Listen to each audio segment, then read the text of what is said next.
हुजूर महाराज चरण सिंह जी ने पंजाब विश्वविद्यालय लाहौर से BA LLB पास करके सिरसा में वकालत शुरू की और शीघ्र ही आप वहां के श्रेष्ठ वकीलों में गिने जाने लगे। वहां के समाज और जनता में आप इतने लोकप्रिय हो गए कि सन 1951 में कांग्रेस तथा कुछ अन्य पार्टियों ने आपसे पंजाब विधानसभा का चुनाव लड़ने का आग्रह किया। अगर आप राजनीति में आ जाते तो संभव था कि आप मंत्री बनाए जाते, परंतु कुल मालिक के दरबार से तो आपको रूहानियत का बादशाह बनाने का फैसला हो चुका था। चुनाव में खड़े होने के लिए सरदार बहादुर जी महाराज ने स्पष्ट शब्दों में मना कर दिया। इसका पूरा विवरण पहले कहा जा चुका है। सरदार बहादुर जी महाराज के मना करने के बाद किसी प्रकार के तर्क का प्रश्न ही नहीं उठता था।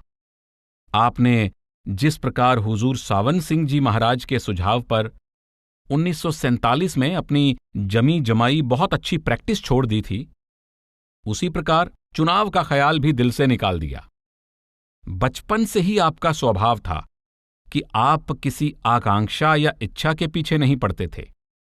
यदि कोई इच्छा दिल में होती और वह साधारण तरीके से पूरी हो जाती तो आप संतुष्ट रहते, और अगर पूरी ना होती तब भी दिल में अफसोस ना होता। हर तरह से मालिक की मौज में संतुष्ट और निश्चिंत रहते।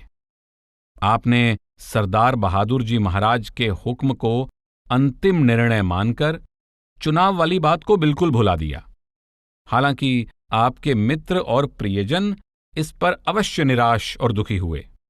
जब हुजूर महाराज चरण सिंह जी ने डेरे में सतगुरु पद का भार संभाला तो जो राजनीतिक नेता आपसे चुनाव में खड़े होने का अनुरोध कर रहे थे, उनको बड़ी खुशी हुई।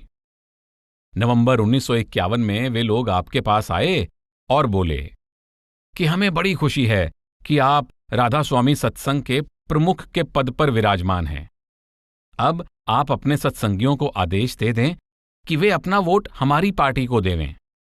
हुजूर ने नम्रता के साथ उत्तर दिया कि वे ऐसा आदेश ना दे सकेंगे, क्योंकि सत्संग एक रूहानी चीज है और सतगुरु तथा संगत का रिश्ता तो रूहानियत का होता है।